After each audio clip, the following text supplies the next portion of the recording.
Hello everyone, financial year 21-22 that is assessment year 22-23 के income tax returns के due date आ चुके हैं। इस वीडियो में बात कर लेते हैं कि किन किन टैक्स पेयर को रिटर्न फाइल करना जरूरी है, आईटीआर के ड्यू डेट्स क्या क्या हैं एंड कौन सा आईटीआर फॉर्म आपको फाइल करना चाहिए। चलिए वीडियो स्टार्ट करते हैं। सबसे पहले ये देख लेते हैं कि किन किन टैक्स पेयर्स को आईटीआर फाइल करना होगा। ऐसे टैक्स पेयर्स जो बिजनेस में है और जिनकी सेल्स 60 लाख रुपए से ज्यादा की है, उन्हें आईटीआर फाइल करना जरूरी है। ऐसे टैक्स पेयर्स जो प्रोफेशन में है एंड जिनकी ग्रॉस एसेट 10 लाख से ज्यादा की है, उनको भी आईटीआर फाइल करना जरूरी है।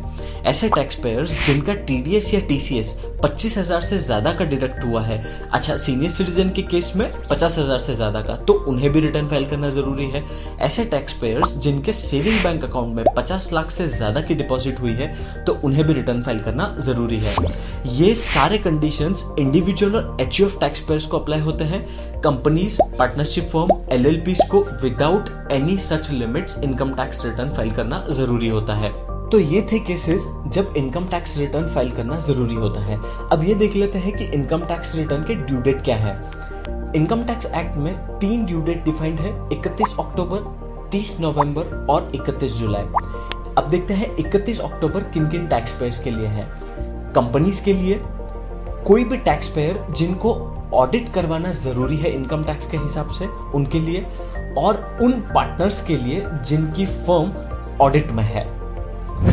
30 नवंबर किन किन टैक्स पेयर्स के लिए है, तो उन टैक्स पेयर्स जिनको ट्रांसफर प्राइसिंग के प्रोविजंस एप्लीकेबल हैं, उनके लिए ड्यू डेट होती है 30 नवंबर। 31 जुलाई किन किन टैक्स पेयर्स के लिए है, तो all other tax payers means individual, HUF जिनके अकाउंट्स को ऑडिट करने का जरूरत नहीं है, एंड फर्म्स एंड पार्टनर्स जिनके अकाउंट्स को ऑडिट करने का जरूरत नहीं है, उनके लिए 31 जुलाई ड्यू डेट होता है। अच्छा, तो अब ये देख लेते हैं कि कौन सा आईटीआर फॉर्म आपको फाइल करना चाहिए। दोस्तों, आगे की वीडियो बहुत ध्यान से देखिएगा और सुनिएगा, क्योंकि आईटीआर फॉर्म का सही सिलेक्शन करना बहुत जरूरी है। कौन सा आईटीआर फॉर्म आपको एप्लीकेबल होगा, ये डिपेंड करेगा कि आपकी टोटल इनकम कौन से हेड में टैक्सेबल है। चलिए इसको डिटेल में समझते हैं। आईटीआर 1 फॉर्म ये एप्लीकेबल होगा इंडिविजुअल और एचयूएफ के लिए जो रेसिडेंट है। और अब देखते हैं कौन से इनकम के हेड होंगे जहां पे आईटीआर 1 एप्लीकेबल होगा। अगर इनकम फ्रॉम सैलरी है, इनकम फ्रॉम हाउस प्रॉपर्टी है जहां पे सिर्फ एक हाउस प्रॉपर्टी है, and income from other sources है, तो आप आईटीआर 1 फाइल कर सकते हैं। मान लीजिए अगर बिजनेस इनकम और कैपिटल गेन का इनकम भी है, तो आईटीआर 1 फाइल नहीं कर सकते हैं।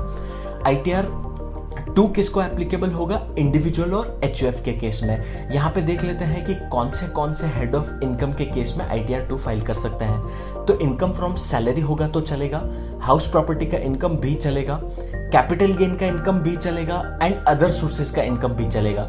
मींस अगर income from business and profession है तो आईटीआर 2 नहीं फाइल कर सकते हैं। अब देख लेते हैं आईटीआर 3 किन केस में एप्लीकेबल होगा। तो इंडिविजुअल और एचयूएफ, कोई भी पर्सन अगर पार्टनर है फर्म में और डायरेक्टर है कंपनी में, तो उन्हें आईटीआर 3 फाइल करना होगा। अब देखते हैं कौन से इनकम के केस में आईटीआर 3 फाइल कर सकते हैं।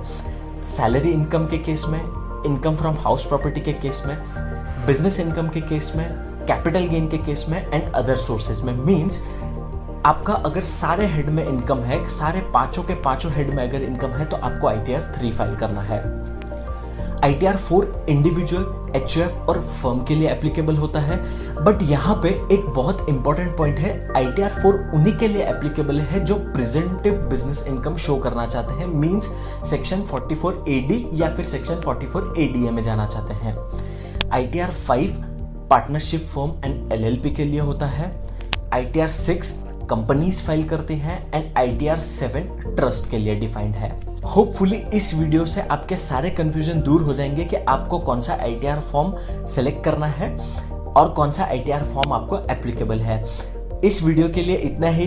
होपफुली आपको ये वीडियो अच्छा लगा। अगर आपको ये वीडियो अच्छा लगा तो अपने फ्रेंड्स एंड रिलेटिव के साथ जरूर शेयर करिएगा।